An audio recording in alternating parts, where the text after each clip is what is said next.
Revolution Radio at freedomslips.com. Hold on to the edge of your seats because you are in for quite the ride. It's time for the Granada Forum Radio Show. Right now, live on air with your host, Granada Wendy.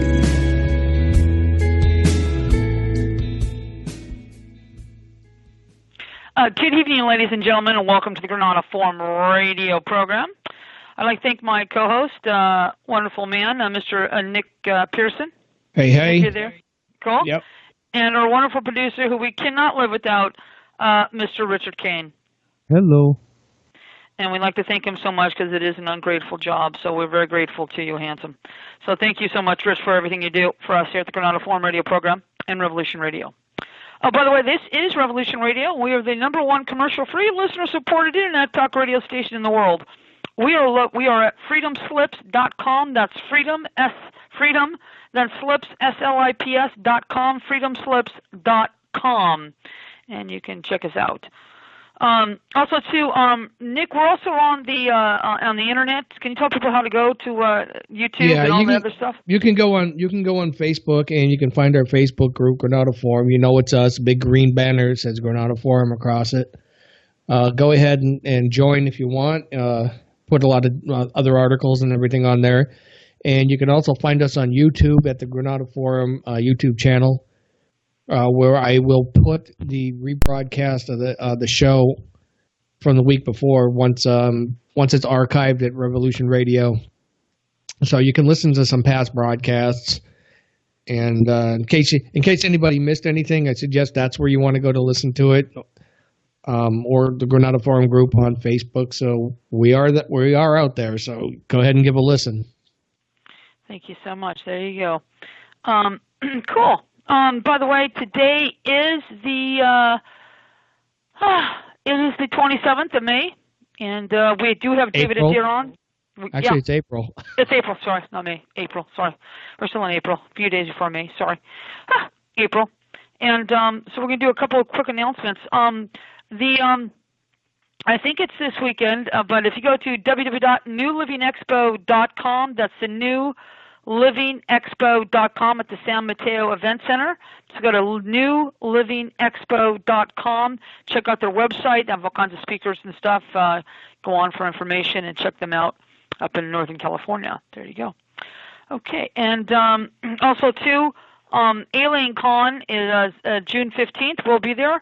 That's going to be at Pasadena. Go to aliencon.com. That's aliencon.com for more information. And that'll be the 15th, 16th, 17th. And that'll be in Pasadena. Check them out. There you go. We will be there on the 15th. We're looking forward to that one. So that'll be good. Also, too, the Natural Health Solutions Expo. The Natural Health Solutions Expo will be there filming it, as well as be there Friday Night Live. And it'll be at 5855 West Century Boulevard, Los Angeles, California, 90045. And that's 5855 West Century Boulevard, Los Angeles, California, 90045. The phone number is 562-212-3479, 562-212-3479, and that will be at the LAX Marriott Hotel. And we're looking forward to that, September 22nd and the 23rd, 2 days only, Saturday and Sunday. And we're looking forward to that one. Be good. Be very good. Have some fun there.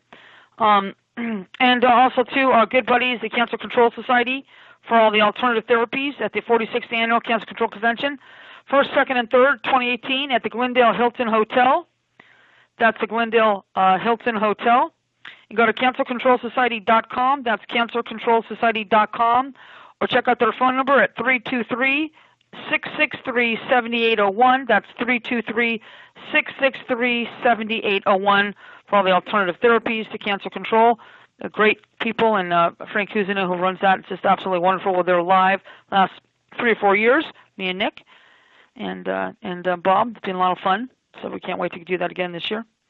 By the way, too, for a good couple of websites, check out the JordanMaxwellShow.com. That's the JordanMaxwellShow.com. Jordan's always got interesting things going on with them. Also, Deborah Tavares is www.stopthecrime.net. That's www.stopthecrime.net. And George Webb, check out georgewebb.com and go to George Webb real quick, and crowdsourcethetruth.com, crowdsource truth, projectcamelot.org, that's Carrie Cassidy, projectcamelot.org. Also, too, a guy on our Bill, I know Bill is on Saturday nights, opposite of Handsome, who's on Thursdays and Saturday nights, and that's Douglas Dietrich. But Bill is on B. Check out Bill. We've got to do one night with Crash's party and do this. Bill. Yeah. I get so busy. I keep forgetting to go on his radio show and call in. Yeah, I know. We got to do that. So maybe I can work something out with Bob and you, and we can do this. But by the way, Rich, does he have a phone number, Bill? What, Bill Grant? Yeah, Bill Grant. Well, he has Skype. Why, is he coming on? No. It's just, you might if you want, but does he have a phone number you can call in? No, or not yet, or? Does Bill Grant have a phone number? Yeah, on his radio station. Or do we just Skype it in? Like Skype it in? Just Skype Bill. Okay, Skype Bill. Okay. And he can pull you in. Yeah. Okay. As far as I know, he doesn't have a phone, but he may or may not. I don't know. Okay. All right. Okay, and so we want to definitely, probably an Infowars.com is always fun to do, but definitely Douglas Dietrich is fun too.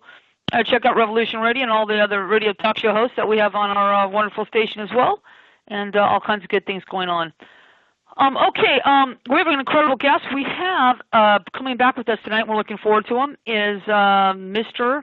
David Adair. So we're going to do a part 2 with him, so we're just going to go to him and introduce him and call him up and get him back on. And so we just want to do a couple announcements and just give David some time to talk about where he left off. I think it was when he got to Area 51, if I'm not mistaken, Nick. Is that correct? Yeah. It was right after he was examining the engines. The engine. There you go. And he made the mistake of saying, "This looks like alien tech," and he immediately pulled him off, and we had to kind of cut it there because we ran out of time. So I know. So we're going to give him plenty of time tonight to continue that. Yeah, right. I'm looking forward to this. Give out David's website as well. I'm giving out his websites. Yeah, it's America's Fall from Space.com is his website. AmericanFallFromSpace.com. AmericanFallFromSpace.com. Cool. Right. Oh, cool. So, is do you want me to call him? Yeah, please. Rich, yeah. Now, thanks to our great phone system, everybody gets to hear us call him.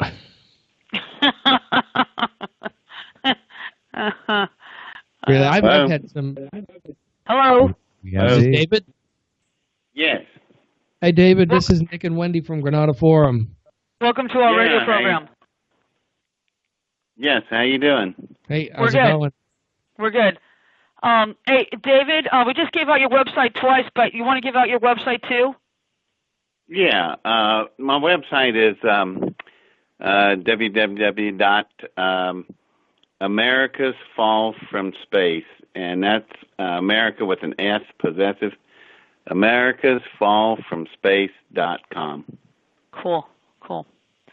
We're very happy to have you back on our program, and we want to make sure we gave you plenty of time. And I think Nick's going to lead you in because you left off when you were on top of the rocket. Is that correct? Okay.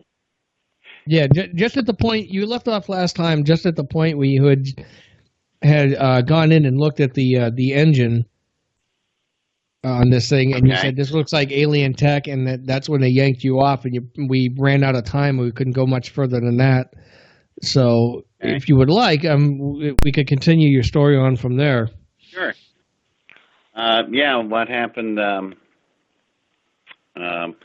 Well, there was some long dialogue with the Air Force, and but the bottom line, I just really upset with them, and they knew that. I asked them. I said, "This thing's not from the neighborhood, is it, boys?" And it's not ours. It's not theirs. The Soviets.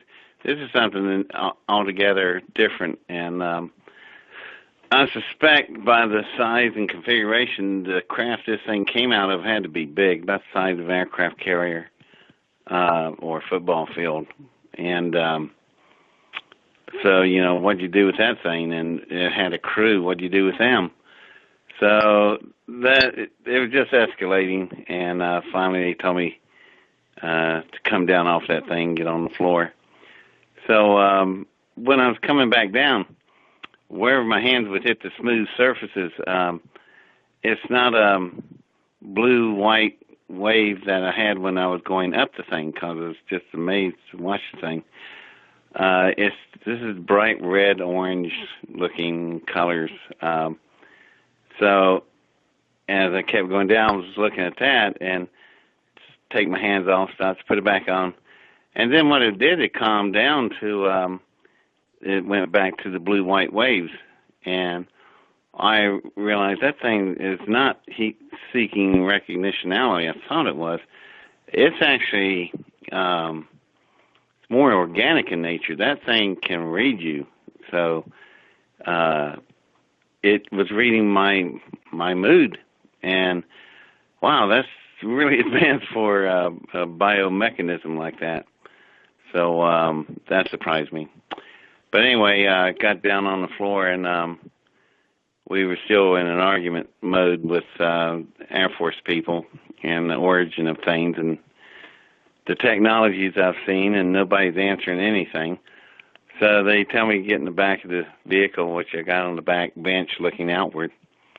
And we were going down the big causeway, and the air is moving right past my ears, and they're up in the front whispering, but the air is bringing the whispers right back into my ear.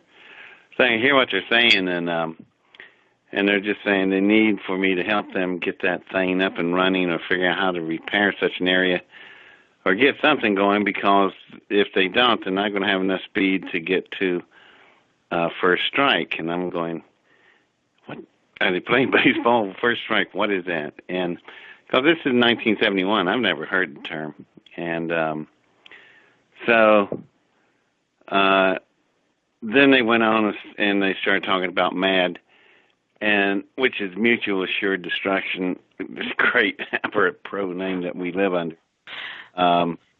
It's the theory or thinking that if you attack me, I'll attack you, and it's absolutely assured we're both going to die. So that's why we have. That's why we haven't used nuclear weapons yet, because of MAD. But there's an Achilles heel to MAD. It would be speed. If you could get a warhead in so fast that no one could retaliate, then you would win MAD by first strike capability. And that's where their thinking was. And you have to understand what's going on in the geopolitical world in 1971, 68, 69, 70. Good God. America is in really heavy war with Vietnam. And Tech Offensive just happened a couple years ago. A lot of people killed. Escalation, you got 500,000 people on that battlefield, and General Westmoreland's taking a beating. He wants to use tactical nuclear warheads, surgical strikes of warheads. So he's asking if he can launch nuclear weapons on Hanoi. And the Soviet Union said, who's supplying all the weapons to North Vietnam, said if they do that, we'll go into a global thermonuclear war, World War III. And they're not kidding. And you got a guy like General LeMay, had his finger on the button back then. Actually, he had his finger on the Cuban Missile Crisis button. But the point is, you have hard-nosed generals that's not going to blink. So it's a very dangerous situation. So that's where all this was going on. And so the first strike scenario was, in some circles, it's supported heavily. And they have the capability of building it. And so I finally got the whole idea of what everything was about. The reason I was brought there was not just to look at this engine, but help them repair, to come up with a solution. But more, I just laid the working prototype up on their desert floor up there. Pistol flew from White Sands Proving Grounds over to the dry lake bed, And now they got a working prototype, so they're going after first strike to circumvent MAD, and they had it worked out pretty well.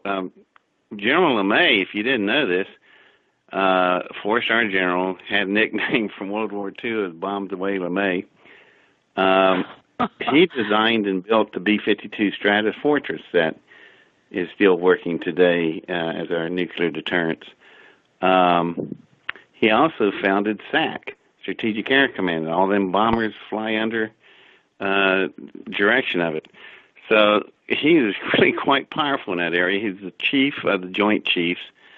So when he retired out, he still had all his power. And what caused all that was that he was the man that made this statement. He told North Vietnam, if you don't come to the Paris peace talks, I'm going to bomb you people back into the Stone Age. And that's who made that statement. That's kind of famous. Anyway, next day, he's fired by Robert McNamara, who is the Secretary of Defense. And all that had a direct bearing on me because after that,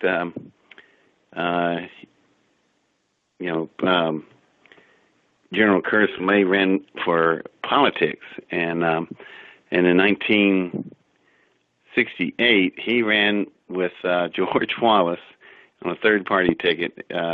He was vice president candidate, and George Wallace was the president. Well, they didn't win, and that's the November 1968.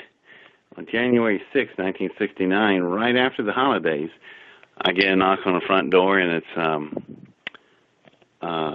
Colonel Williams, Arthur Bailey Williams, who worked then as the XO for General LeMay. And he just told me that he was there to help me to assemble the entire project together, so he'd be working as my project manager. And he, in turn, is working with LeMay. And that's how the whole thing got started. But back to the story, when I heard they were trying to get first strike capability, and I just gave you some serious side history to it, what was going on, and how serious this is, I realized when I got back to the surface, I'm going to have to destroy my engine. I cannot let these people have it. They're heading for a first strike scenario, God almighty. So I told Dr. Rudolph that I'd like to see my engine before you guys take it, and I was just annoying the heck out of him. And while I'm doing that, I'm sliding down the hangar door and having a seat on the floor, and my hand is right in the wheel's hub, and I was able to get a really good wad of graphite grease and I took it with me. So he sent me out with the guards to go look at pistol out there, so we drove out to that thing. And I got to it, and I opened the side up and got the induction chambers, and I was spinning cyclotrons and put graphite grease in with deuterium and speed it up and watch what happens. So I closed the lid on everything and tell the guards, this thing's leaking, it's going to blow up.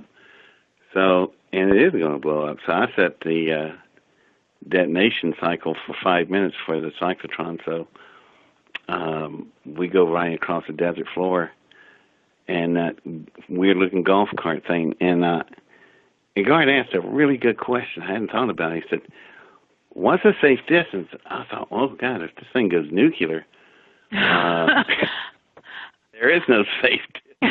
So I turned around to him, looked right in his eyes, and said, Chicago? Oh, God. He stepped on that thing, and that crazy golf cart thing was just hitting the high spots in the dirt. And on him back. I thought, I hope I'm wrong on this. So we get to the hangar, and by the time we slide to a stop, that thing detonates out there, and it is a humongous explosion.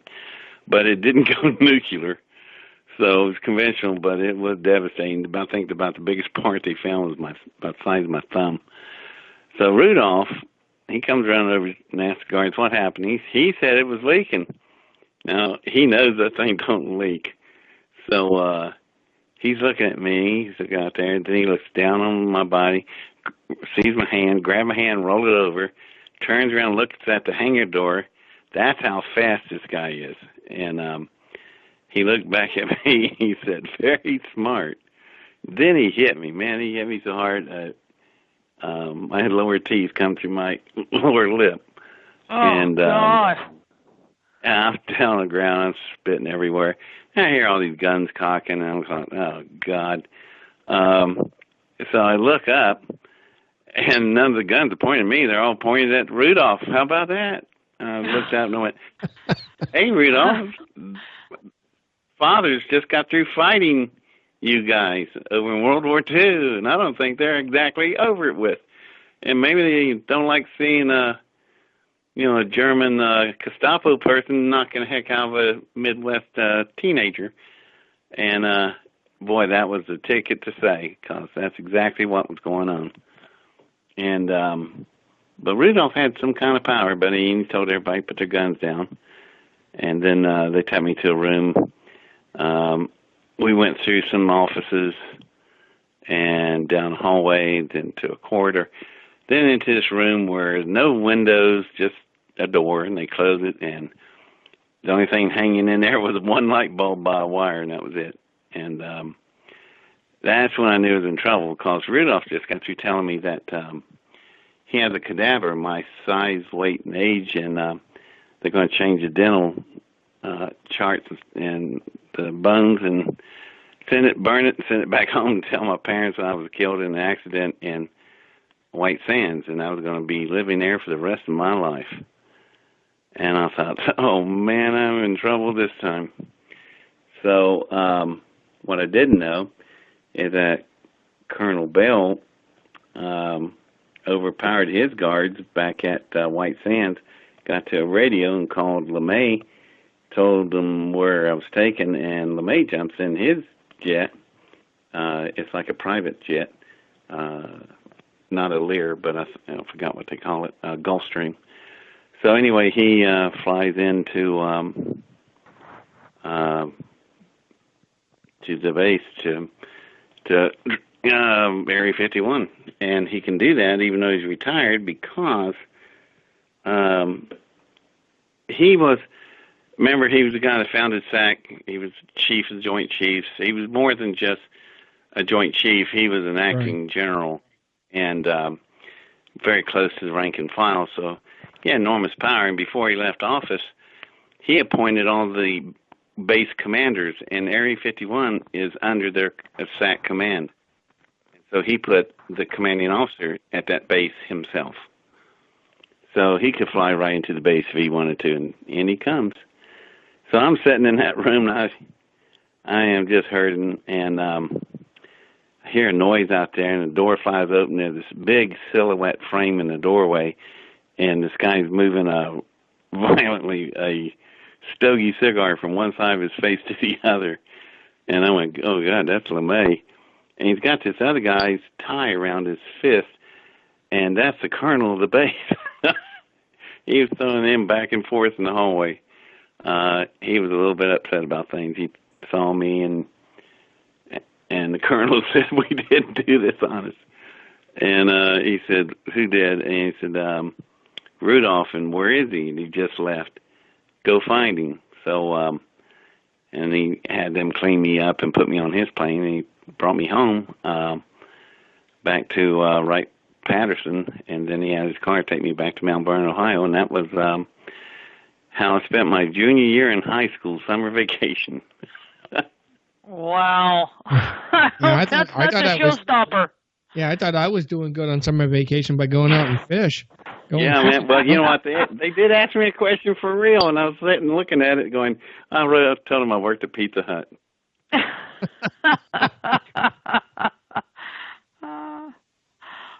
So what was it? Anyway, I was going to ask you, what was the fallout that happened afterwards?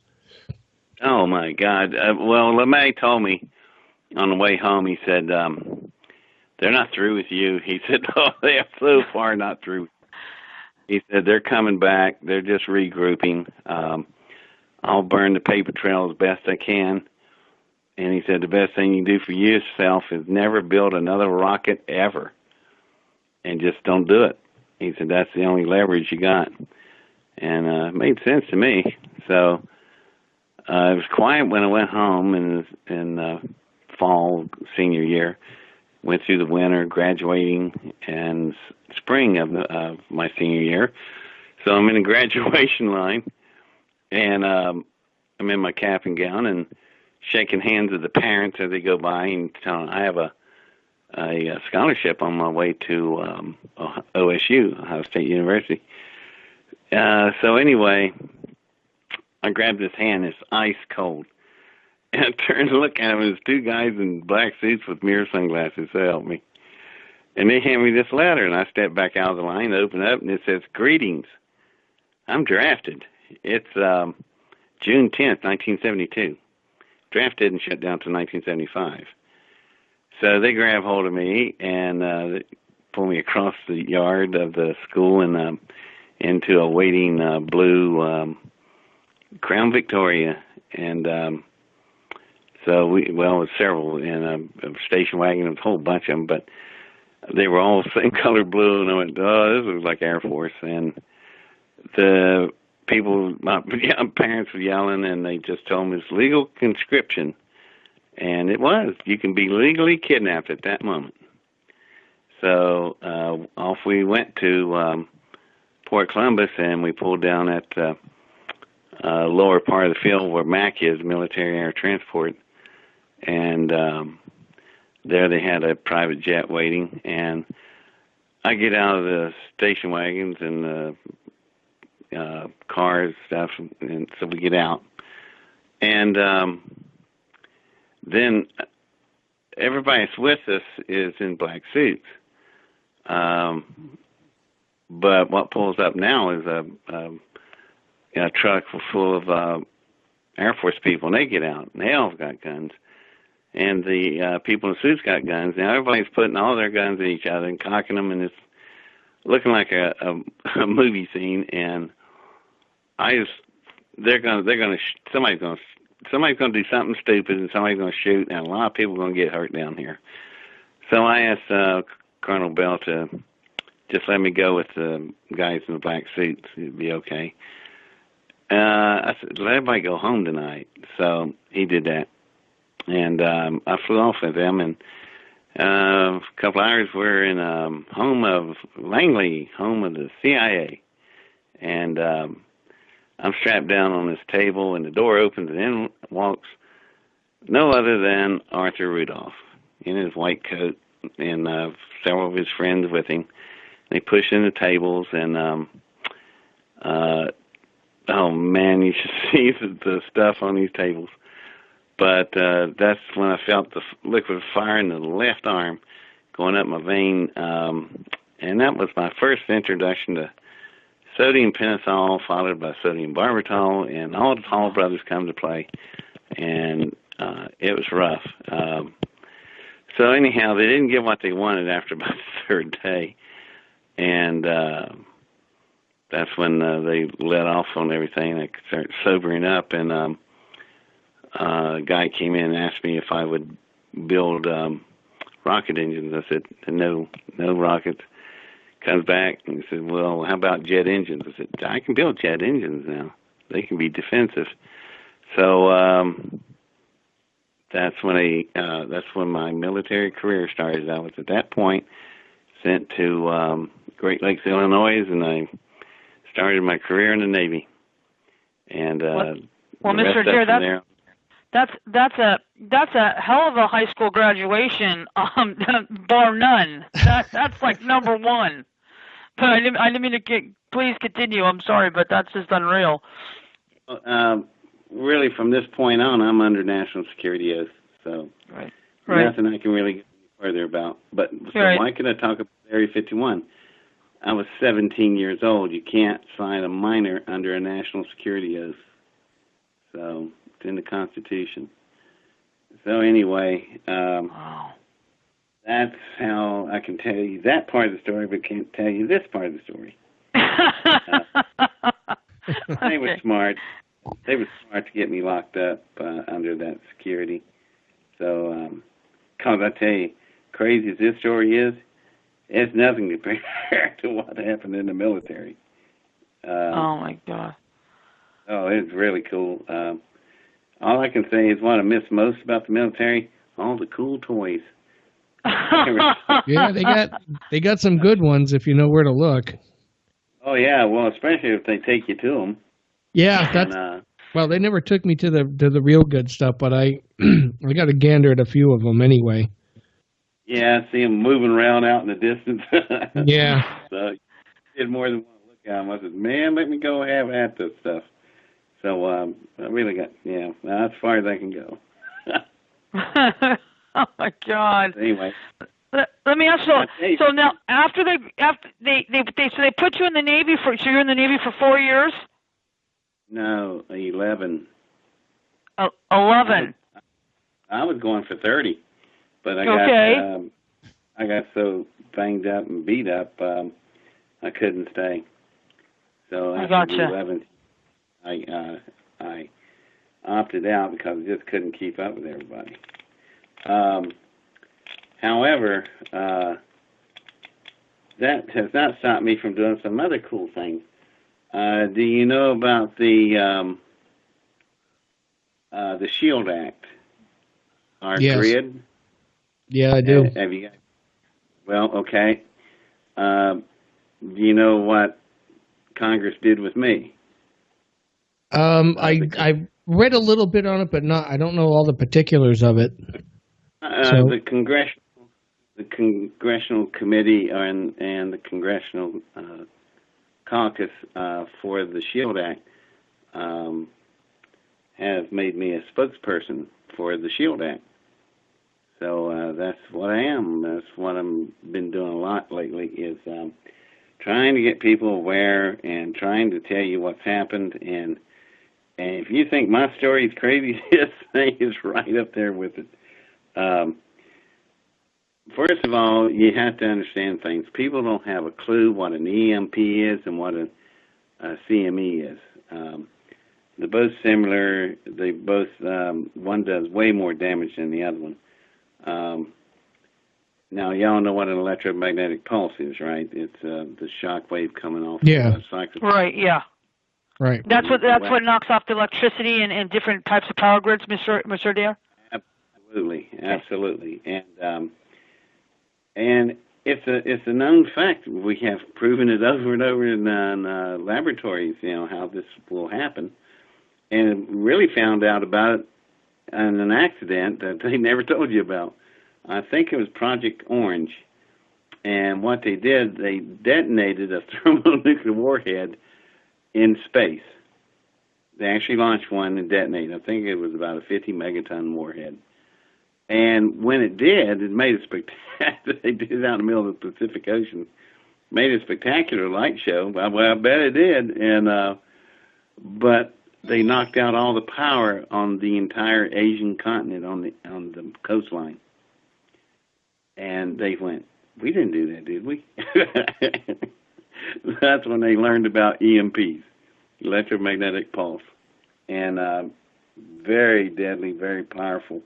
To anything electronic. Well, you can have an EMP dropped on you, let's say North Korea, who's working, and your other friend is Tehran over in Iran. They have the EMP device. They're just trying to get a delivery vehicle powerful enough to make the distance from their shore to our shore. So let's say Korea drops one first.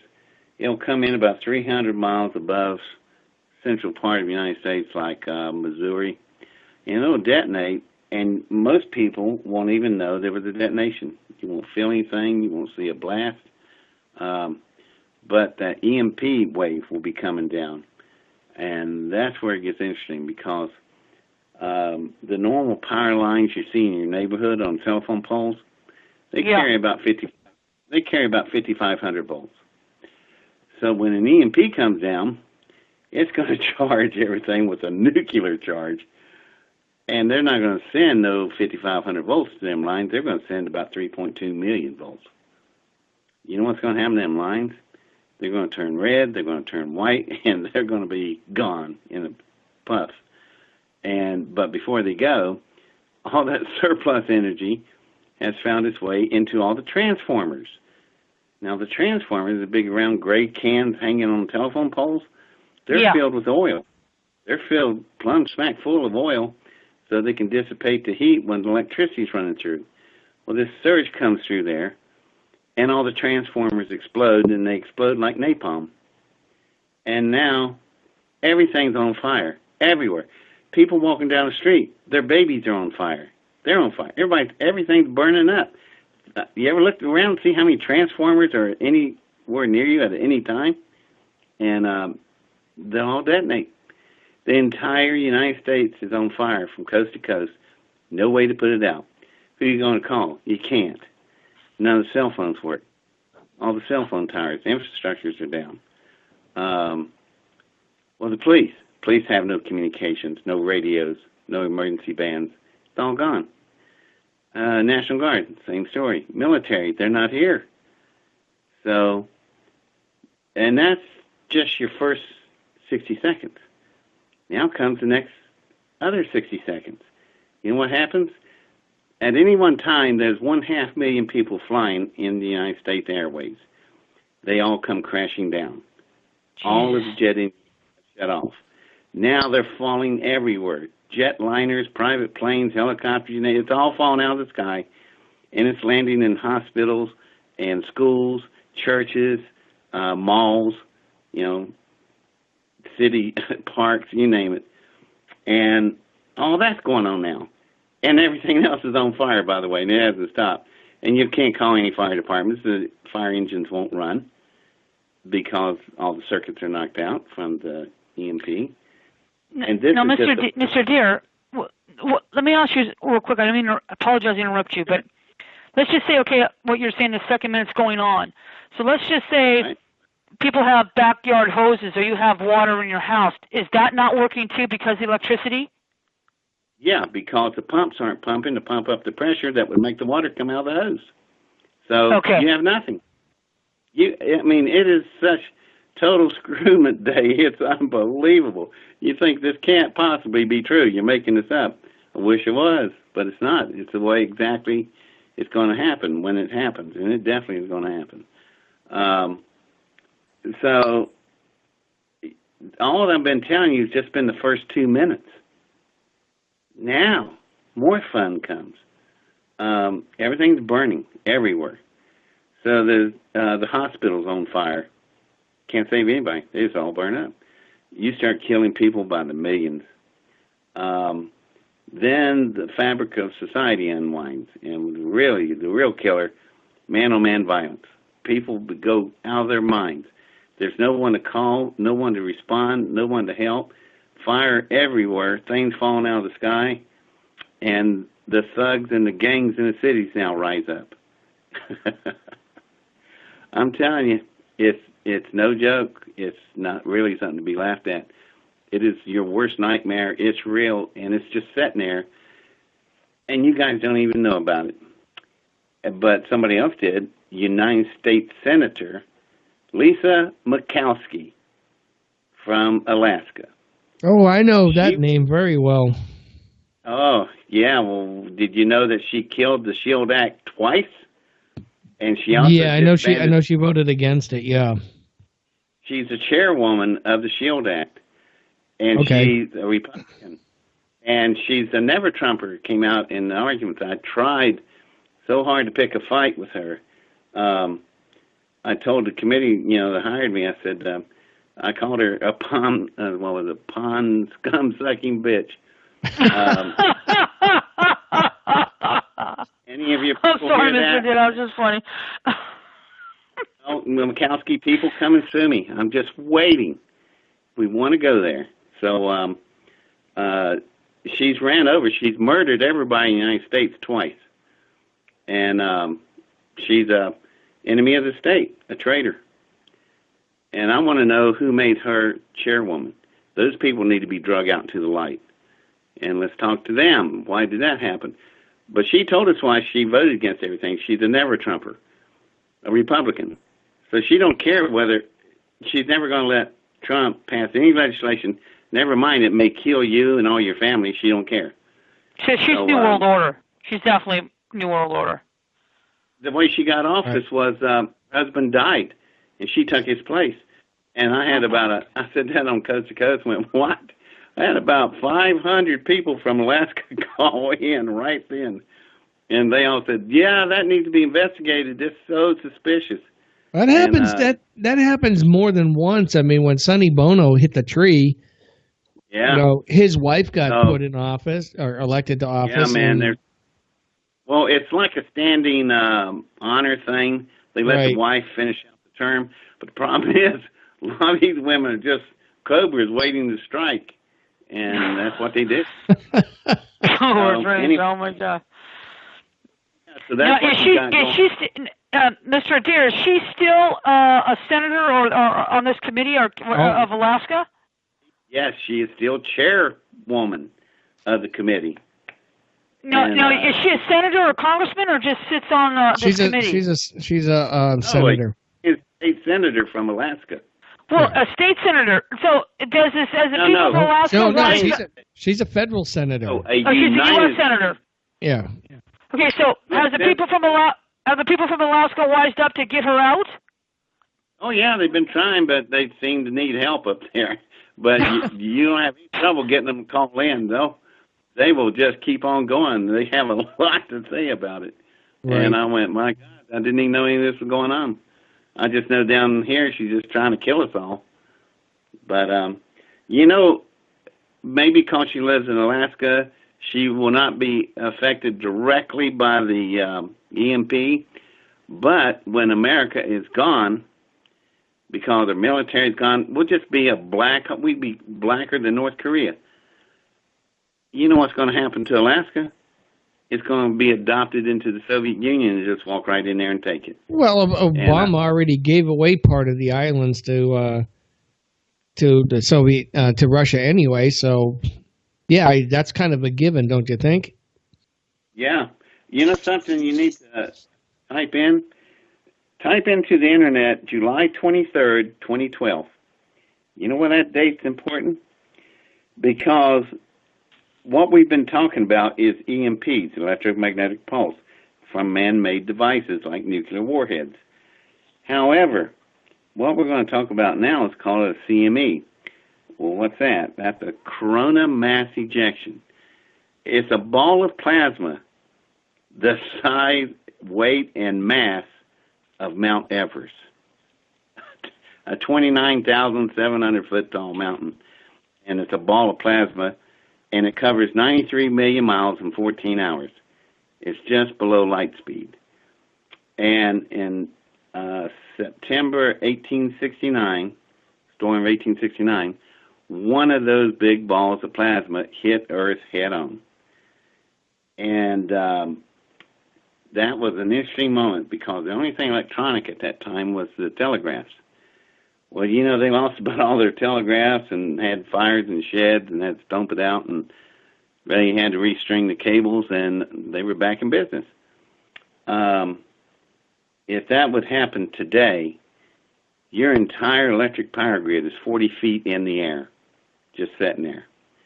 And this big ball of plasma will come in, and it will hit the Van Allen radiation belts. And if it's big enough, it'll push them out of the way.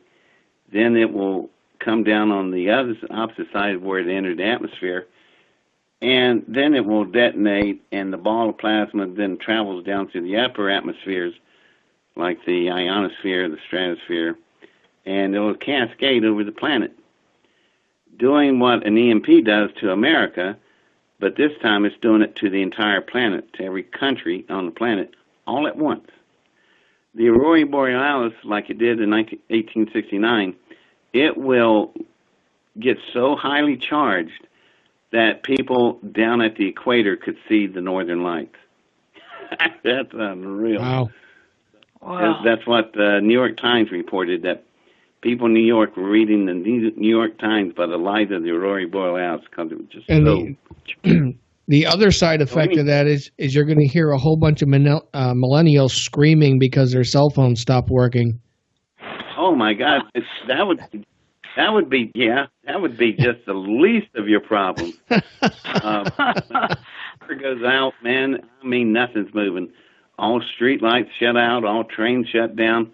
Then everything starts exploding with airliners crashing all the way. It's the worst thing you can possibly think of. And so anyway. No, Mr. Adair, does that mean is that all cars, or is that cars prior to 1990? Doesn't matter. All cars up to the present. The power of a CME is it's an EMP on nuclear steroids. Okay, gotcha. You can make it. It's the worst of the worst. It's got so much power, and it will just really rain down on the planet. And people think, we're making this stuff up. Well, you read about it. Storm of 1869. Look what it did. But once again, let's go back to a date. July 23rd, 2012. Why is that important? Because not one, not two, but three CMEs, all the same size, mass, headed straight toward Earth. They traveled 93 million miles in 12 hours, and they missed the Earth half of the distance between the moon and us. It went by at only 110,000 miles away after crossing 93 million miles. That is so close, I can't even do the math on it. So, when did we hear about that? Not one story was released to be published until 2 years later. Then people started reading about it. And there's another little factoid you can go look up. Where was the government on July 23rd, 2012? Well, guess what? They all have a big party at Mount Weatherby and all their families. They were in the bunker, and they didn't say a word about it.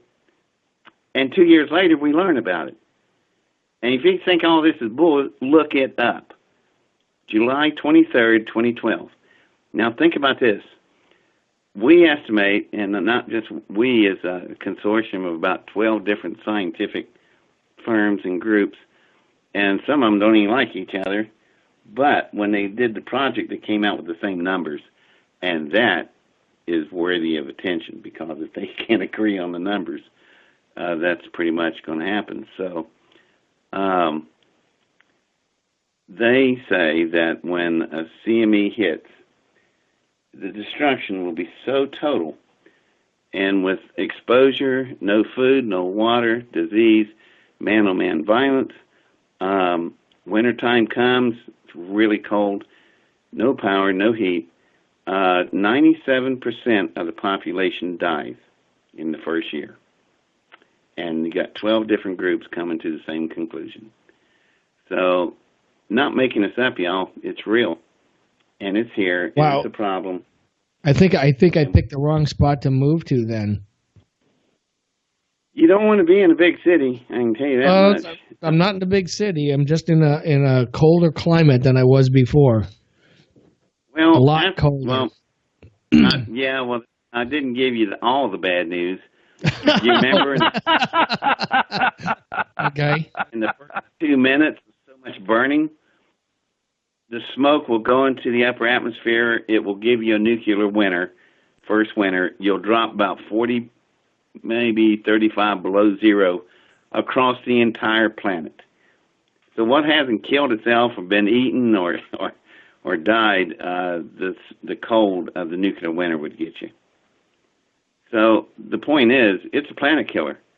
It will end the world as you know it. Maybe a few people might survive, but it's just not. Probably the low-life government officials will be in Mount Weatherby might make it, but the rest of it's not going to fare that well. So, and everything I've told you is verifiable. You can look it up. This is not another scare tactic or another delusional tree-hugging maniac not at all.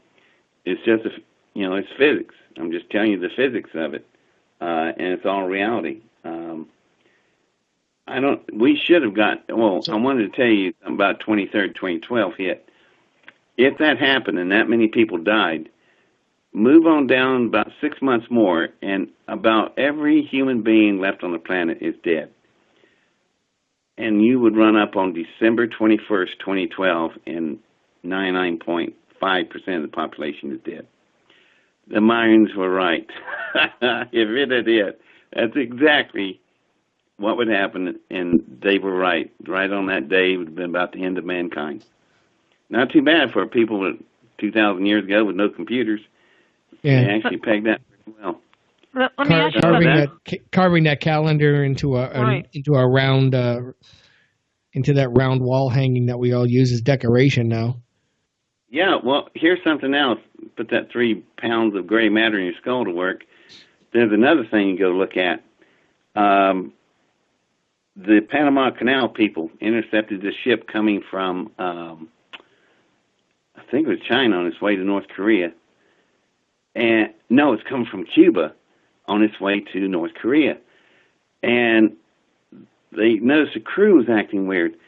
So they run and see the captain, and the captain's got a gun barrel in his mouth, and they grab him before he shoots himself. So they know something's up, and they pull the ship off to the side, and they strip it. It's full of sugar. And they removed, I don't know, tens of thousands of bags of 100-pound bags of sugar. But when they got to the very bottom of the ship, they found this false floor, and they pulled it up. And you know what they were? SS-21s. They are Soviet surface-to-air missiles, perfect for EMP weapons. And they came from Cuba, and they were on the way to North Korea. That was meant for us. And when did this happen? Look it up. I can't remember the dates. It was just a couple years ago, about 3 years back. You can find it. Just look up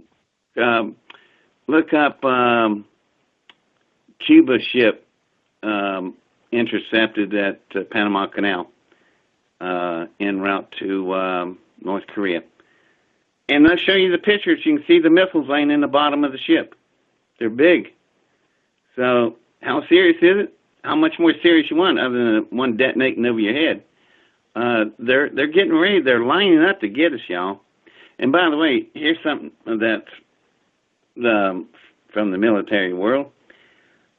Did you know that the southwest quadrant of America, North American continent, has no nuclear defense system whatsoever? There's no anti-aircraft missiles. There's no anti-aircraft guns. There's no intercept missiles. It's just totally blank. Because they didn't think anything of any kind of threat would come out of the southwest. Guess where the next stop was for this ship after North Korea? Mexico City. They're going to go to Mexico, surefire way. Fire it straight up from Mexico, goes up about 300 miles, drifts over toward Missouri, detonates. Piece of cake. So all that can be verified on the internet. You even see pictures of it. No, I just looked it up. There's about a dozen articles or so about it. Yeah. I mean, when people hear from me, God bless them, I don't blame them not believe me. Like, that's insane. You can't be right. And so I don't get upset with critics. I just tell them, boy, prove me wrong. I'll be so happy to be wrong. And, man, they dig in, and they come back, and they're white as sheets. It's real stuff, right, man. And it's not talked about one bit on the fake media. You need to know that. No, it never will be either. Yeah. But here's another question I got for you. Going back. Let me do a commercial for everybody here. Okay. If you go to my website, I have news programs made by ABC. The Judge Janine, and she is telling you all about what I've just been telling you about for the last half hour. And she's got all kinds of really cool visuals. So go to my website, click down the bottom of it, and take a look at it. Okay. We're going to go to our first break. David, hold that thought. We'll be right back and mention your website with Judge Janine and where they can find this. Hold on, ladies and gentlemen. We'll be right back to the Granada Forum Radio program with David Adair as our special guest. Thank you. Don't go anywhere. We'll be right back. Hold on. You're listening to Revolution Radio, freedomslips.com, 100% listener-supported radio, and now we return you to your host.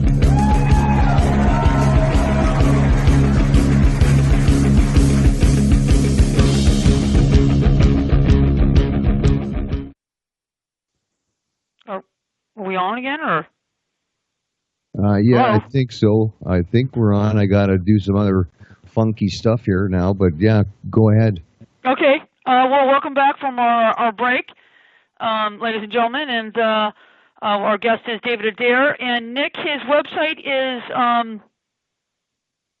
Nick. It's americasfallfromspace.com. Americasfallfromspace.com. Okay, that's what I thought. Americasfallfromspace.com. Mr. Adair, are you there?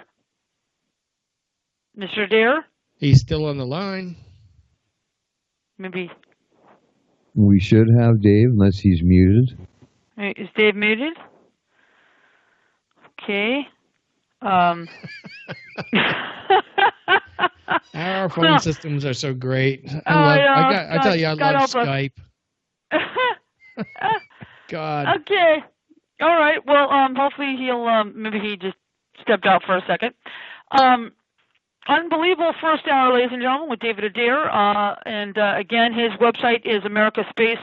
What's that, Nick? Americasfallfromspace.com. Americasfall. Yeah. Space.com. And you can go on that website. I took a look at it a couple of times. There's some pretty good stuff that's on there. You can also pick up a copy of the documentary that he did about what he's been talking about tonight. So I think we might have Dave back. I'm not sure. Dave, are you back? Are you there? Mr. Adair? I'm seeing his signal light up, but we're not hearing no sound from Dave, which is strange. You know what I'm going to do, Dave? I'm going to drop you and call you back. Okay. All right. Okay. So now we'll try him again here. Okay. See, this is kind of why I wanted to stay connected. Here we go. I know, but we always wind up with technical difficulties. Thank you, Microsoft, for making our job that much harder. Mr. Adair, are you there? Yes, I am. Great. All right, great. Got you back. Okay, so before the break, by the way, we're going to give out your website, americasfallfromspace.com. That's correct? That's correct. Okay, americasfallfromspace.com, ladies and gentlemen. Okay, great. Now, you left off from Mexico City. Guys, is that correct? And I think it was Mexico City that they were headed for, and then the music came on, so that's where we are, Mr. Adair. Okay. It was slated to go to North Korea, but they were checking other manifest logs, and they had a trip planned for Mexico City, so they were rounding up the missile to get it to the warhead over at North Korea, hook them together, bring them back to Mexico City, offload them, put them out in the desert, fire it off, and they got us. Because there's no anti-missile defense system in the southwest corner. And you can check that out, and I'm not giving away any secrets. It's on the internet. Gotcha. So It's a big hole just sitting there. Now, is Trump and his people trying to get the SHIELD Act up, sir, David? Yeah, but you got chairwomen who are never Trumpers, even though they're Republicans, who killed the bill twice on the Senate floor, and then she disbanded the committee that put me to work. Oh, my God. She gets so much power. And the woman wasn't even elected the first round. She got it from her husband. Then she's been elected a couple times, but I'm telling you, the Alaskans are not shy about calling you up and letting you know what's happened, and they're not happy with it. But the people, there's still enough people in Alaska that keep putting her back.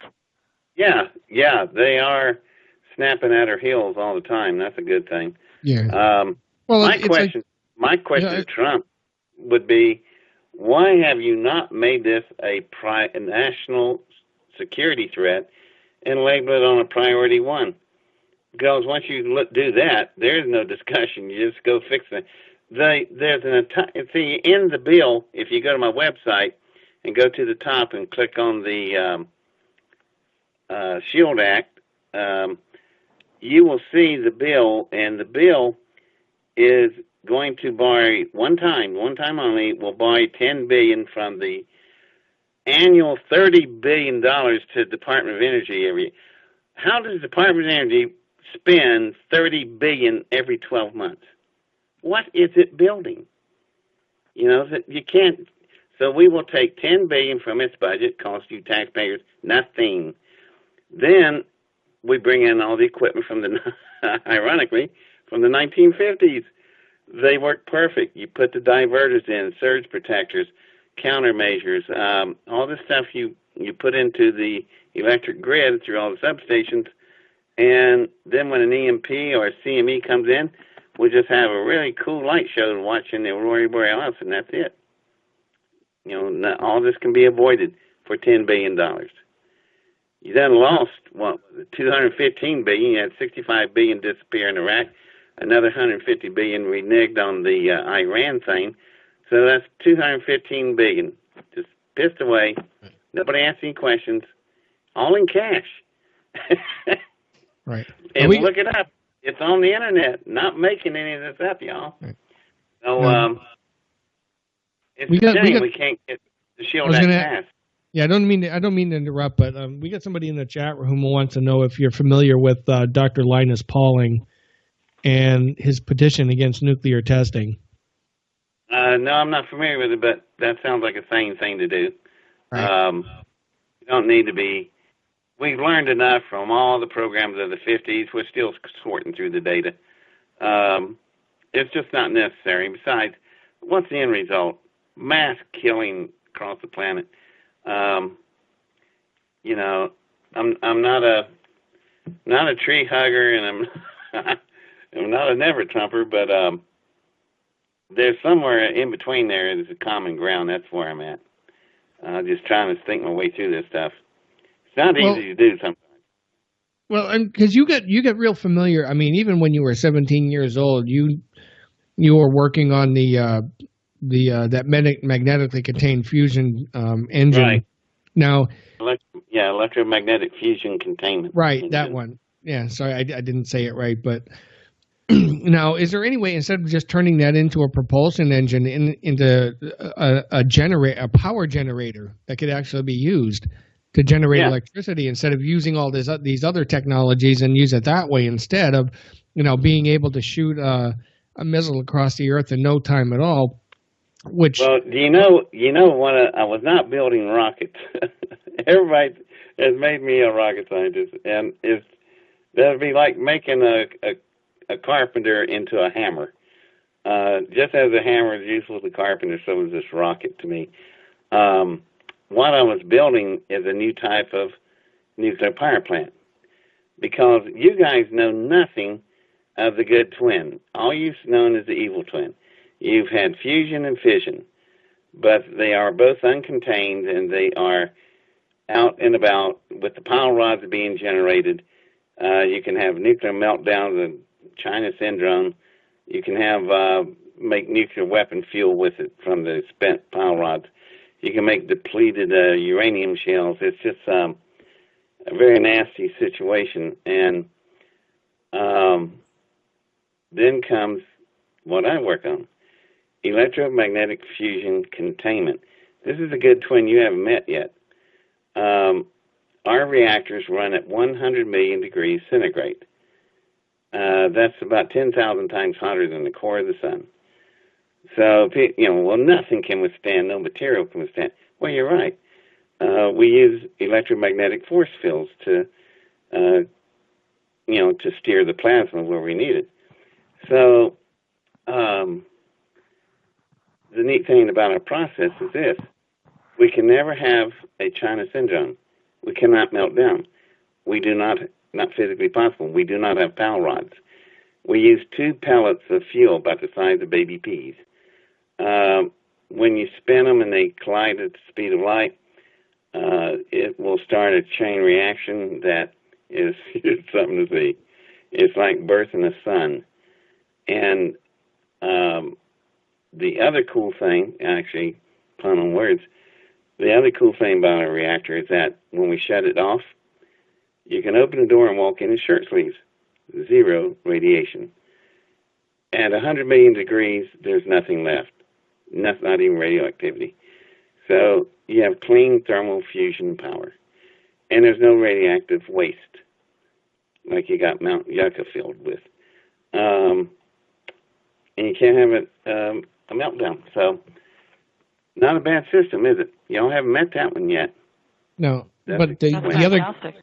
Okay, but I got 2 quick questions for you, because when the military was trying to develop their first strike capabilities, how fast were they estimating that this rocket was supposed to move? Well, the fastest thing they had at the time was in England. It was called Skybolt. Right. And Skybolt moved about 30,000 miles an hour. Okay. And you would need to win first strike, you would have to have something really faster.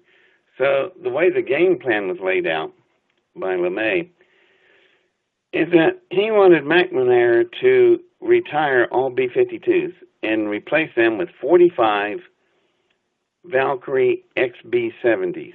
Have you ever seen that vehicle? There's one left, and it's in the Wright-Patterson Air Force Base Museum. And it's gigantic. It's in its own hangar. This thing was designed in 1958 by LeMay. It cruised. We built 2 of them. They cruised at 85,000 feet at 2,000 miles an hour. Nothing today can touch that. Can't go that high, can't go that fast. And this was all the way back then. So he wanted 40 of these things built. And then the missile he was planning to put in it was Skybolt, until he saw my launch over in White Sands, and everything was changed. This, you got to remember, this rocket, the way I designed it, this type of engine system isn't designed for an on-surface launch. It's designed to be launched out in space, where you have no gravity fields to contend with much, because it's going to be horrendous gravity pulling this thing. But worse yet is the ascension rate is going to be so high, it's going to be glowing red hot on the way out. You know, they get coming back in to get hot for the speed. I'll have that kind of speed when I'm on the way out. I'll be glowing. Right. So a lot of different engineering things we made, a lot of different materials we used. Takes hours to go into details, but we got it to withstand such terrific acceleration forces. And even though I built it as big as and tough as I did, it barely, when it got to White Sands, or when it left White Sands and got to dry lake bed, everything has been so squashed and twisted in from the gravitational force. But it takes such a long time to describe this launch that we did. But the end result was I got field containment, and I only got about 4.5 seconds of it. And that may not sound like much. Right. But this was 1977, or actually 1971, when I first flew this. And it was still not too bad, because NASA has spent, I forgot how much, about $25 billion, and CERN, these other groups, and on fission containment, they have gotten a containment field to about 0.000786 of 1 second, and I'm at 4.5.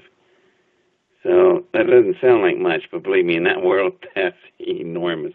Right. And it's because they've been on the wrong design for about 80 years. So they're going to have a hard time. The Princeton unit, that fission containment, and the one over in England, they hope to have running soon, but I don't think they're going to make it. The design is wrong. Only reason I asked you about the speed was because, at some of the speeds that you were talking about, I was going to say, how did you deal with the friction going through the atmosphere? It was the material we picked was something called carbonite, and do not get it confused with carbonite. Carbonite is what they froze Han Solo in. Right. Carbonite is the material we use from England, and it's really strange stuff. I've seen metallurgies, but man, nothing like this thing. And the only known amount was all in one lump, and it was in England, and the origin of it is unknown. Built sometime in World War II, but it is the most incredible material I've ever seen. Heat resistant, super heavy. That's what I wanted. A very heavy metal. I'm trying to make this rocket as heavy as I can. Just the opposite of what you normally do, because I don't know how much power this thing. It's not meant to be a nuclear rocket, but it's the way the configuration is setting up. That's exactly what it's going to have to behave like. And but I only let it run for 3.5 seconds. I stayed away from a whole second back from my field duration because I didn't want to push it. But it moved, I think, 125 miles in 3.5 seconds. That's about, to answer your question, in terms you're familiar with, that's about 130,000 miles an hour. Right. So you put through the atmosphere. Yeah. Yeah. You're right. That's ungodly amount of speed to get through the atmosphere. Yeah, and it was just starting. I only had 3.5 seconds. That wind and that ascension power curve, it stays constant at that speed. Well, You're on your way to light speed real What kind quick. of concussion wave did this thing have in front of it? Oh, man, you're asking the right questions. It sounded like a continuous nuclear explosion in the sky because air has a hard enough time, 761 miles per hour at sea level, to get out of the way of something solid passing through, like nose cone of a jet, and the air can't get out of the way fast enough, so it just snaps. And when it does, there's your sonic boom.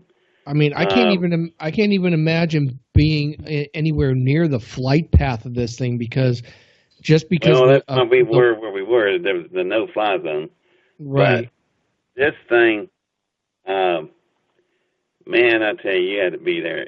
And not only you're asking the right questions, but let me throw another one on you might miss.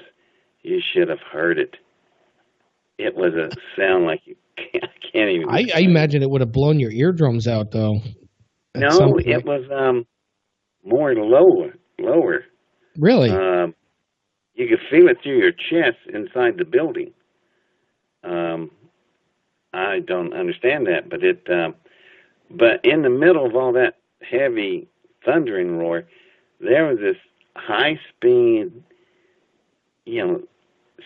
screaming, angel scream, and that was at the center, but it wasn't ear piercing, but the other sonic waves, the subwaves. I guess the thing was just, there was so much, well, there's something I'm not telling you. There was something that happened on the pad. See, it took off so fast, nobody saw it leave. How could you? It's moving faster than a 30-06 bullet at pull of trigger. So this thing is just gone. We didn't even see it. And then the red phone rang on the desk, and Colonel Williams picks it up. And he says to the guy, hello, and the guy's a little excited. He's NORAD. And he said, what in God's name have you people done over there in White Sands? He said, well, we had a private civilian rocket blow up. And he said, I don't think so. I got your rocket at 125 miles. Look at the speed it's going. And do you know where it's heading? And yeah, we do. Okay, well then, I'm done. And he hung up. It was, I don't know how much people remember the first story, but there's so many characters involved in this story. Right. Dr. Arthur Rudolph, my God, the congressman, just LeMay, Colonel Williams. And if you doubt this story, which I'm sure people do, you might want to watch my DVD, America's Fall from Space, and try to unravel some of that stuff. Example. You can call the probate judge in Maryville, Tennessee, and ask him who was the executor of Colonel Arthur Bailey's Williams estate, and they'll look down and they'll tell you David Tyson Adair. How'd I Photoshop that? So that meant Colonel Williams is real. I was executor. He must have knew me somewhere, and so that's one hard item, and you can see the court documents on that one. Then there's more things in that film. I offer all kinds of court-approved documents. They have stamps and seals on them, and it tells the most interesting story. But anyway, back to the pad situation. So the rocket left, and this white tornado thing started appearing and spinning into view.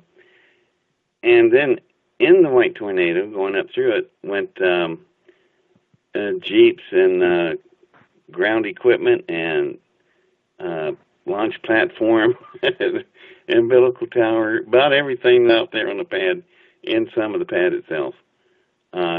What had happened, the speed is so great, it ripped a hole through the atmosphere all the way to space.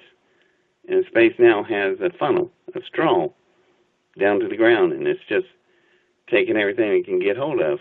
Well, the old phrase, Mother Nature hoards the vacuum, she slams the atmosphere, slams the tornado shut, starting at least resistance at the top, where it's thin atmosphere. So it comes flying back down, and it hits the ground with such a force, you got a second shock wave, like from the first launch shock wave. And people outside the buildings were taking a beating. But anyway, that's a kind of a right. Pulp Fiction timeline that I'm giving you. I'm jumping around, but that gives you an idea what the launch was like. Okay. And then the other question I had was, because since you kind of said you weren't actually trying to build rocket motors, you were trying to build an alternate source of energy. And when you started talking about the temperatures involved in it and how it was contained, how do you tap the energy from that kind of a power source? That's an excellent question. I'll give you as much as I can, but I have proprietaries on that. Okay. You can use a particle beam. What material I won't say, but you can create a particle beam that goes down through the cord line of the engine. The cord line's direct center cut lengthways. What it does, I use a series of crystals that channel this plasma.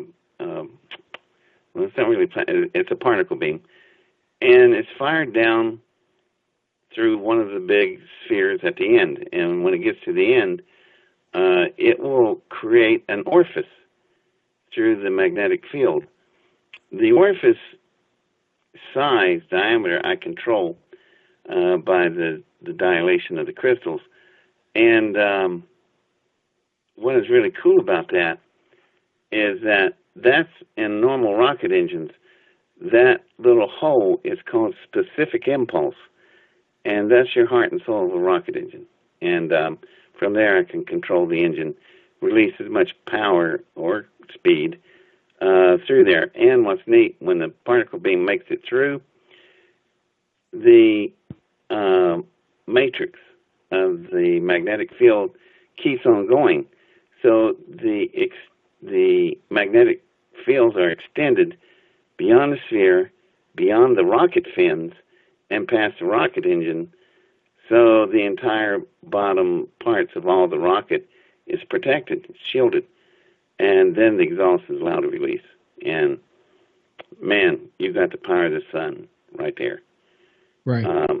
I skipped over a lot of things. Well, I mean, yeah, I mean, I'm not looking for I'm looking for more like layman's terms on this. So how do you?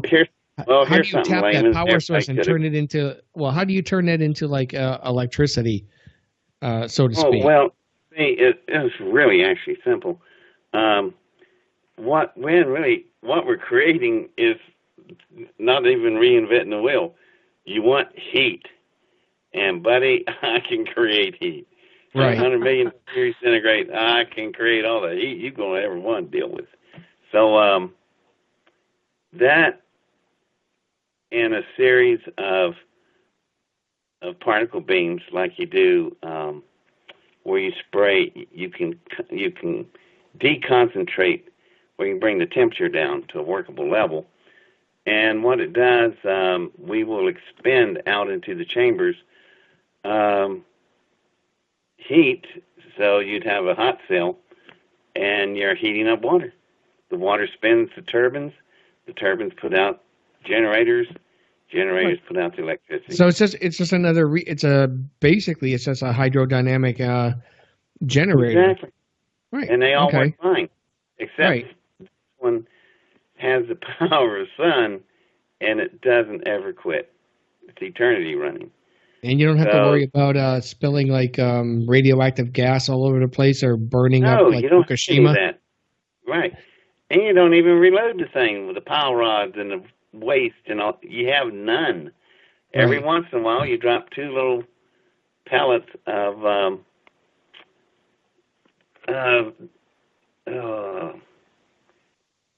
I'm thinking on a proprietary level here. Give me a minute. Anyway, you use the 2 small pellets and from deuterium. Do you know where that comes from? Seawater. Deuterium? Yeah. How much fuel do we have? Oh, we got plenty. Yeah. We got lots of it. We don't have to go drilling into the earth or heading out somewhere and trucking stuff in. Man, we got everything we need right here. The reason they didn't go with this design first, fission of the 3, fission, fusion, and containment, fission was the easiest. You just split a atom in half and kaboom. And so making a big hole in the ground was the easiest thing to do. So fission came online in the Trinity project, after Manhattan. So Edward Teller is the inventor of the H-bomb. Do you know what else he's the inventor of? He's the guy that designed the chemtrails. You can look his name up on the patents. Oh, my God. The sprayers are owned by no other than Edward Teller. Another gift he gave to us.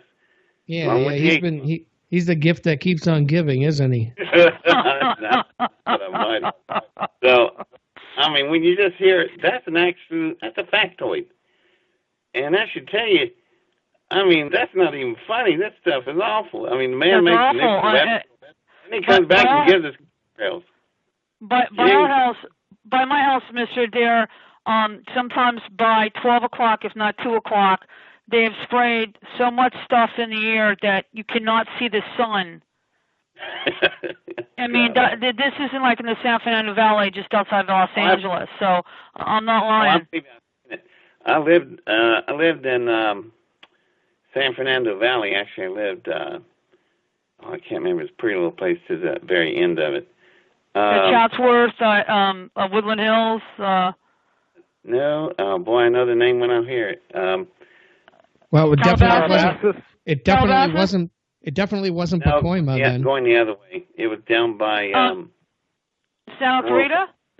Sherman Oaks. Sherman Oaks. Okay. Yeah. That's where I am. Thank you. Cousin Bob. That's where I am.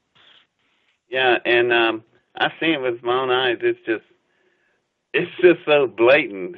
I know. And nobody pays attention. Yeah, I know. If I went into can I get a quick question in? Yeah, go ahead. Quick question. Go ahead, Bob. It's regarding when you were on the Art Bell show many years ago.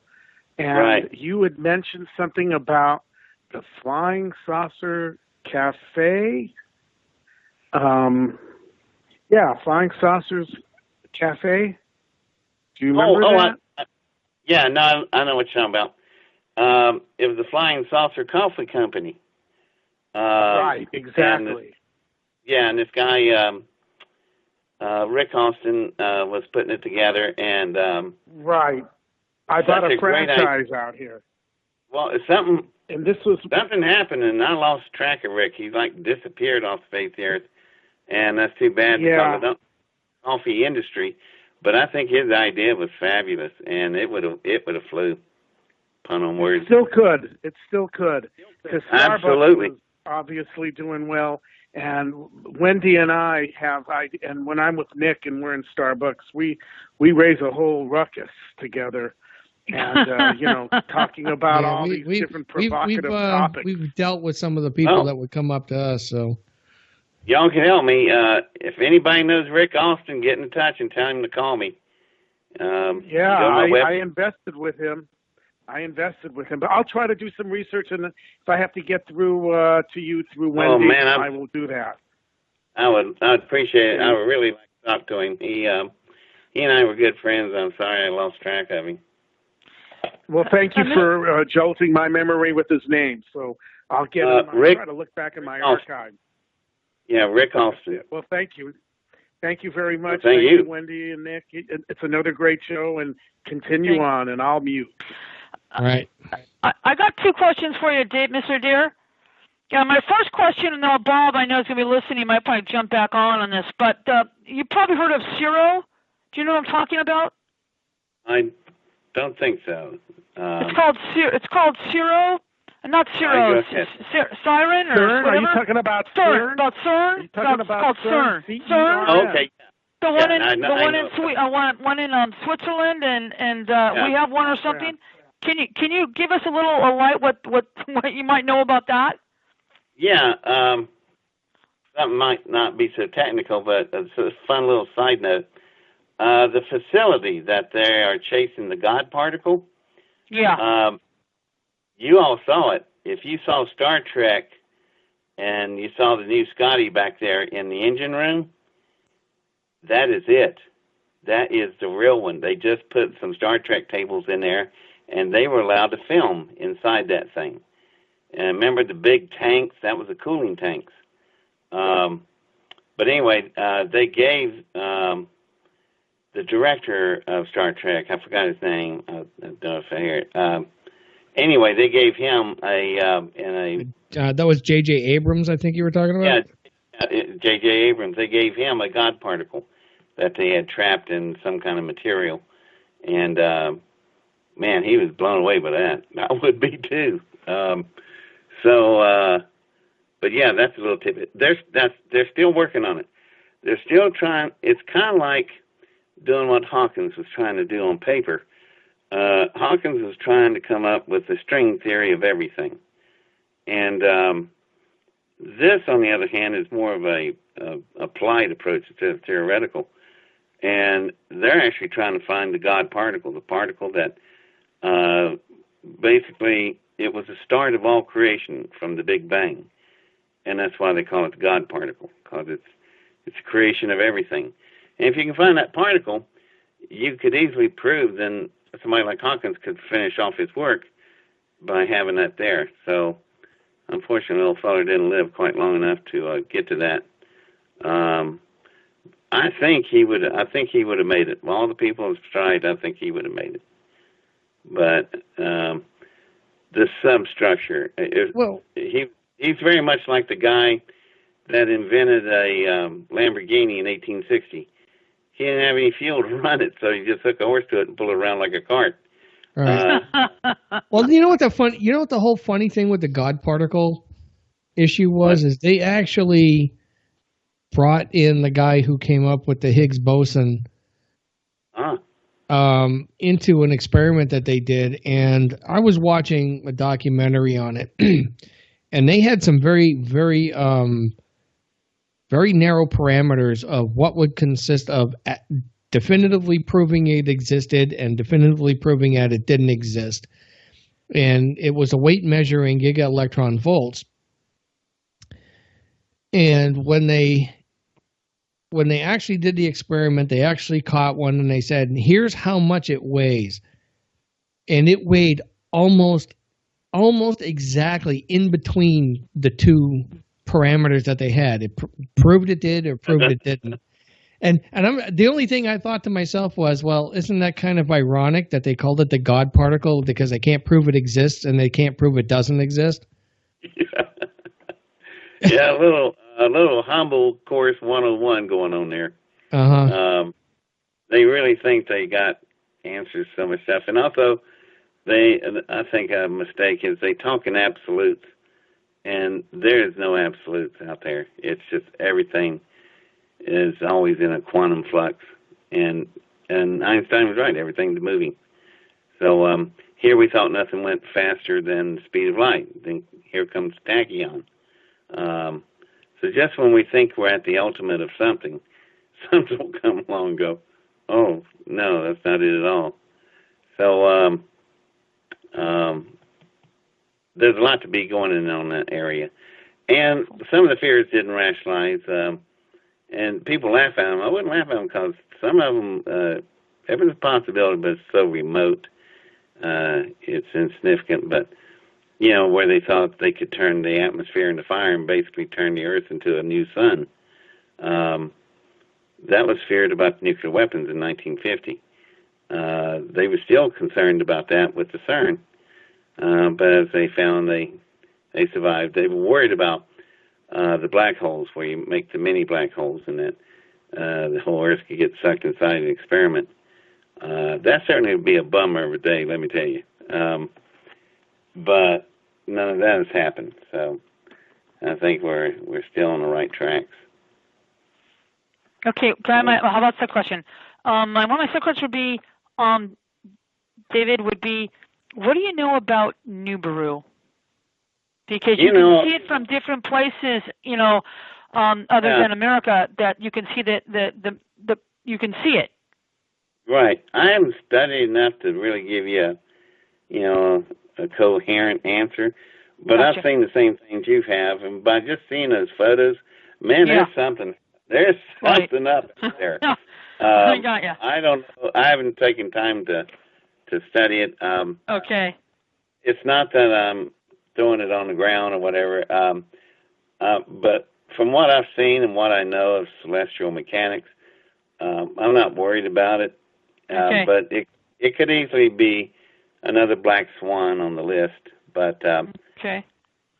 I've read what the theories and stuff are, and I don't know. There's just not enough to be worried about. If it shows up, then I'll go, hey, I'm wrong. We're all dead.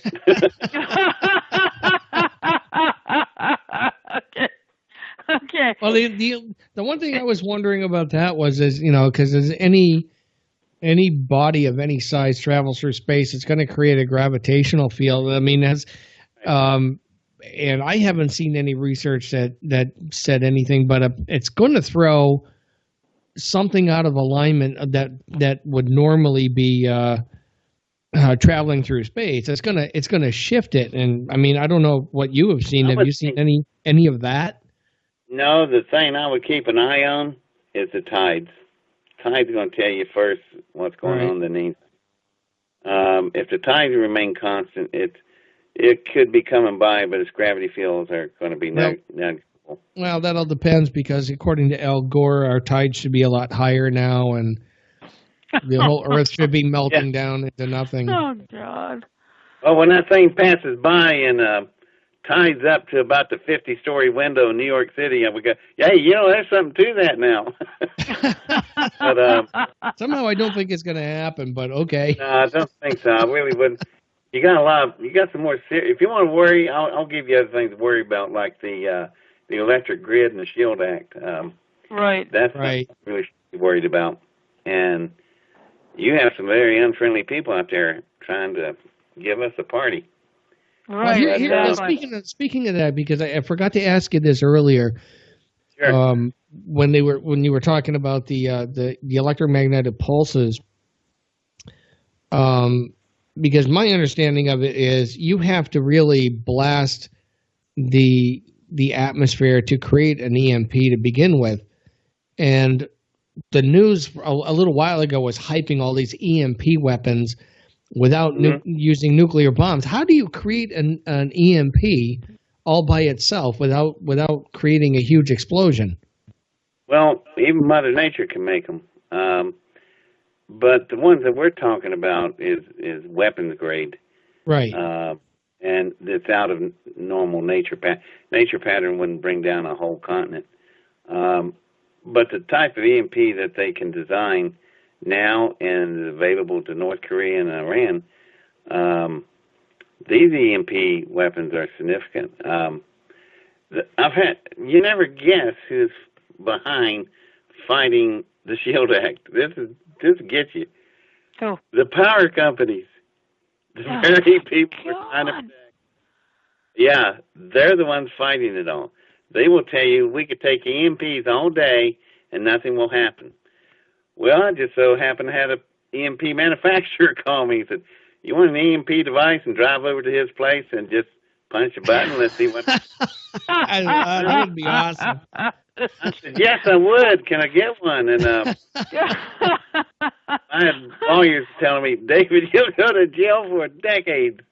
Well, if the power companies say nothing will happen, you can't really blame me for anything. There will be no damage. But let's drive over there on a trailer truck, and just like you did in Las Vegas with Ocean 11, let it rip, and let's see what and if it's not going to do anything, then we look stupid standing there, and I'd be really happy about that. And then we got nothing to worry about. But I think it will fry everything in God's earth within its reach. Oh, my God. I told the EMP Commission that's what we need to do to end the debate and argument. Let's just drive up to a big substation with a trailer platform, a little gift from the EMP manufacturers, and let's just, I kill a phrase, let's set off the big one and see what happens. You know what would be real fun to? It would be real fun to do is take one up to Alaska and set it off right next to Hart. There you go. Yeah, but I like the Alaskan people. I don't want to put them in the dark, but a lot of them would agree. Maybe just McCaskill's house or something.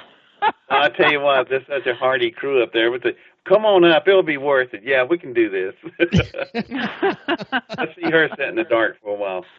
There you go. Now, I really like that. David, let me ask something. But again, go ahead, wait. I really got to go back to this though. Is like, but how would you generate an EMP without literally blowing something up, like with a nuclear bomb or something? I mean, is there an electronic way to do it, or is it just you really have to create that kind of you've got to have in the atmosphere? You got to have a nuclear chain reaction to build up the EMP wave that we're talking about. And the only reason I'm asking is because I've had people tell me that because I argued that point to them also because that's the way I understood how it worked. Right. And they tried to argue with me, no, it's something else because technology has advanced so much you don't need to do it that way anymore. It's like, no, that's not how it does work. That's the only way I know of. Okay. And most of the devices are pretty big. That of course, that wasn't a real one, but that device they used in Ocean's 11, right. That was physically about the correct size. So they're pretty big. And I wouldn't advise standing next to one when you set it off. He was too close. There is a surge coming out of there. It was funny because he was grabbing his family jewels. That's a good idea.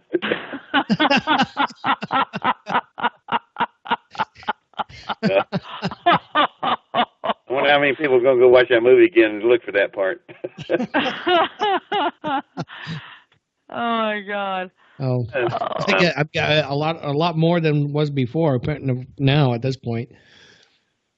Yeah, it's well, like I said, there's companies that are manufacturers of EMP weapons, and they like people like me because I'm scaring the daylights out of things, and other countries are now starting to buy. So, God, that's the last thing I want to be responsible for, selling EMP weapons. But that's why Iran hasn't really well, they're looking for a delivery mechanism, but for Iran and Korea, it took a lot of their money and all of their scientific might to get to that point. It's not something, I don't know of anything that, it's like carrying a briefcase. It just, no, we're just not there with that kind of technology. It's a bigger mechanism that you have to employ. Right. Right. Now here comes a kind of an ethical kind of question. Okay. I think because I think a lot of scientists way back when, even going back to Einstein and probably earlier than that. I mean, and you seem to answer a lot of it because you refuse to make rocket engines again. But what do you think when you do get dragged into the military-industrial complex and the government and all of that, and you find that you said you were trying to build an alternate energy source to nuclear power and coal and all that. What do you think when they take the information that you could have given them and they want to turn it into like, hey, let's blow the hell out of the rest of the planet with it? Well, there's something that I didn't have back in 1971. I didn't have, there was no www. There was no internet. There was, cell phones, pagers, modem faxes, but the web didn't exist. And so here we are at 2018, and we have the web. And on the web, we got these things called open sources. I really like those. What I can do with an open source, and I've done it multiple times in undisclosed locations all over this little planet of ours, that upon my demise, for the last 40 years, I've assembled a really extensive package. And in that package, when you unfold it or open it, you're going to get lists of materials, tools, hours, time to take to build my engine. You will get everything you need right down to the size screws you're going to need. And then you run it, and you'll get the same results I do, and that will validate the technology. And then they'll have it sitting there working, and who's not going to use it? Clean thermal fusion power. No waste, no radioactivity, unlimited energy. So everybody's going to use it. And then a lot of little labs all over the planet are going to start building, downloading that thing. They're going to start building them, and they'll be working. And so the bad guys want to make sure I don't fall down the bathtub. I don't get ran over by a car. They want to make sure I live forever, because once I croak, that's when their worst nightmare starts. So that's handy. So Thank you, the web. That's the best insurance policy I could have had. Well, knock on wood. Just speaking of the web, this is Bob, Bob Sherman here, and I just had to pay some money to good old LinkedIn to get on one of these premium things, and I sent a letter off to Rick Austin. So as soon as I hear from him, I will tell Wendy to get in touch with you.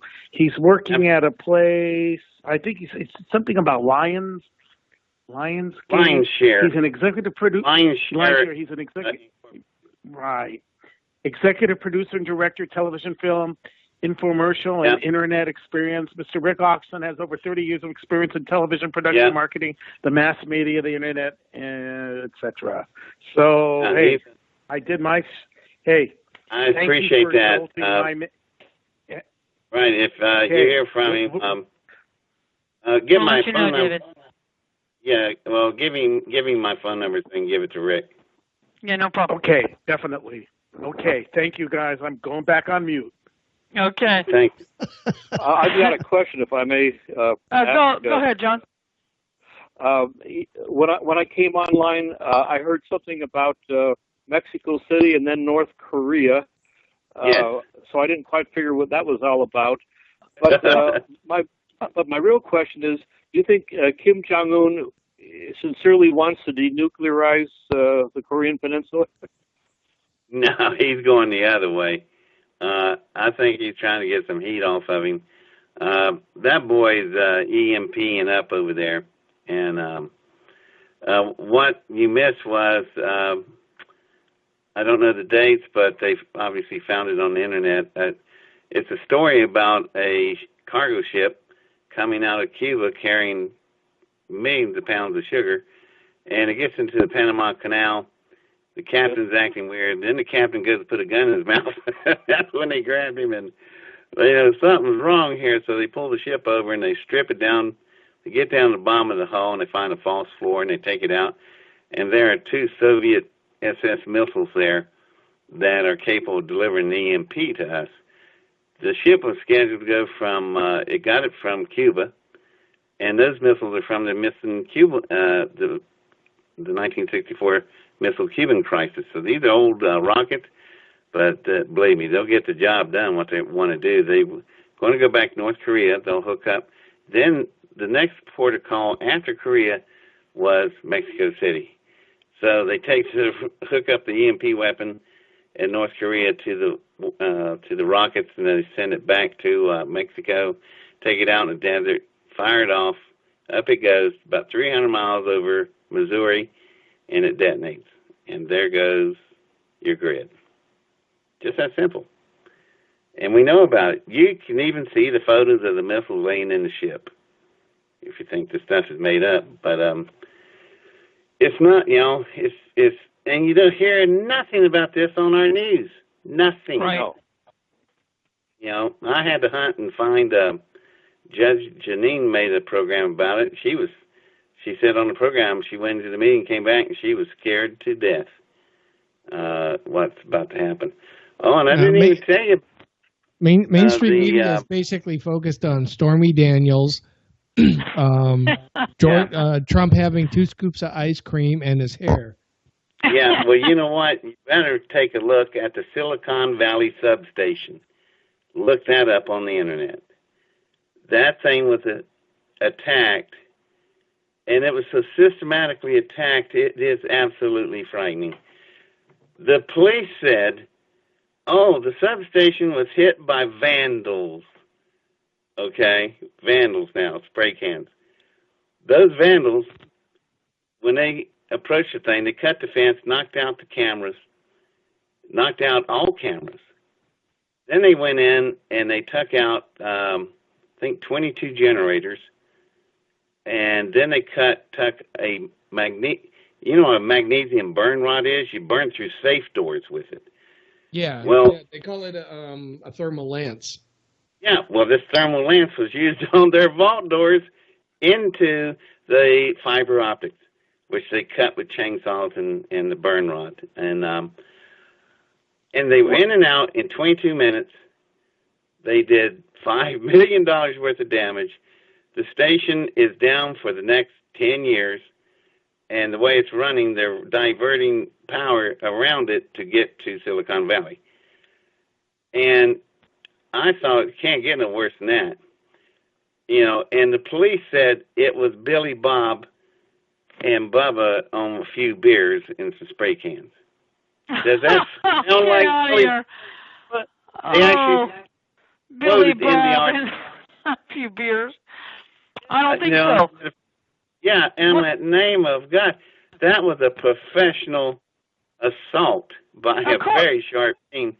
And, there's one other thing. They said, we found all these little piles of rocks in pyramid shape all over the place.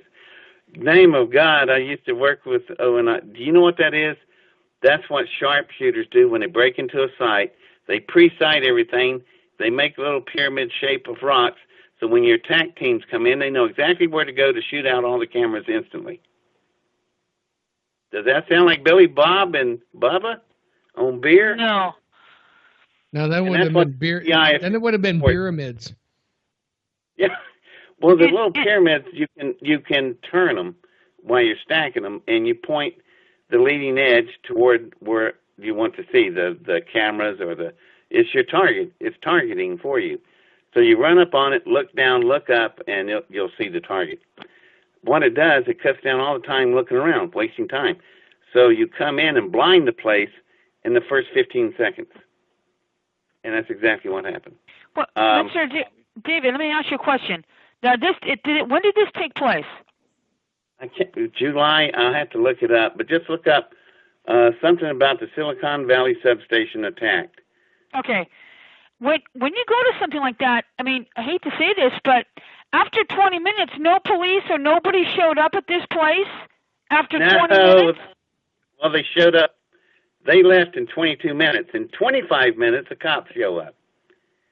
So they're already in, done, and left, and gone. And then they show up. That's not Billy Bob. That's definitely not Billy Bob. No, it's a crack professional assault team, and it's doing its job. And the thing is, who the hell are they? Who hired them? Right. Now, there's something else you need to know about our grid. I can go ahead and say this because the bad guys already know. But there are 3 substations. Let's see, 3, 6, 9. There are 6 substations. If you take them out, like these people took out this station, if you take 6 stations out, you will shut down the grid for about a decade. There's a reason for that.